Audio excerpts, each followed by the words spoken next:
In a place where everything seemed still, in a village so small one could believe time itself was still asleep, lived a young man in silence. The same streets, the same faces, the same habits, a frozen backdrop, unable to contain the dreams that boiled inside him. He was timid, discreet, almost invisible, a boy who walked softly, spoke little, and observed a lot. He carried within him a deep solitude, not from a lack of people around him, but from a lack of space to breathe.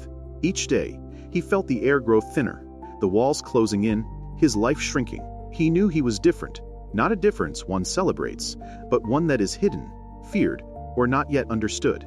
An inner conflict gnawed at him. The fear of disappointing, the fear of being flawed, the fear of being a mistake in a world already too small for him. And yet, deep inside, something whispered, a simple desire, but an immense one, to live, to truly live. In the evenings, in his room, he would often stare at the ceiling as if the answers were hiding there. He wondered whether he would ever have the courage to be himself, or if his life would unfold in the shadow of everything he never dared to say. He watched others move forward, laugh, love. And he remained still, held back by a fear that had no name, but seemed to wear 1,000 faces. He dreamed of a world where he could choose his own life, where he could breathe without feeling guilty, where he could exist without wondering whether he had the right to. But in that village, everything seemed written in advance, and nothing that was written resembled the person he carried within himself. Then one day, life imposed a choice on him. Not a heroic choice, not a dramatic one, but an administrative choice, almost ordinary. To study, he had to leave. He could not do it anywhere near home.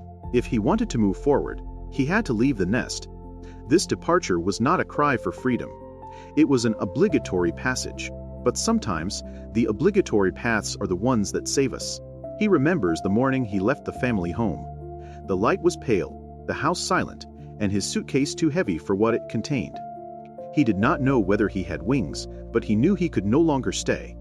He left behind a version of himself that had never had the chance to breathe. The big city welcomed him with its noise, its lights, its hurried strangers.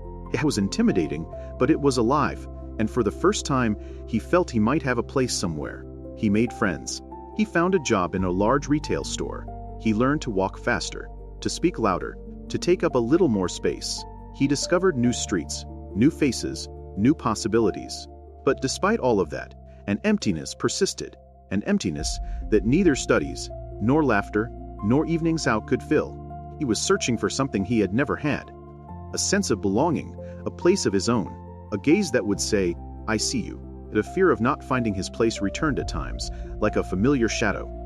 And some evenings, on his way home, he wondered whether he would end up losing himself in this city that seemed to offer everything, except what he was truly searching for. Then one evening, without a sound, something changed. Not a spectacular event, not a dramatic revelation, just a message, an online encounter, a first name appearing on a screen, a conversation beginning softly, almost timidly, a hi that had nothing extraordinary about it and yet made something inside him tremble. It was not a promise, it was not destiny, it was a maybe, a tiny maybe. But sometimes, a maybe is enough to rekindle a light. Today, if one looks at this young man, they no longer see the boy who once feared he was a mistake. They see someone learning to live, someone moving forward, even slowly, someone discovering that freedom is not a great leap, but a succession of small steps. He has not found all his answers yet. He has not found his place yet, but he moves forward, and every step counts, because deep down, he wants to live, and for the first time, he is truly beginning to succeed.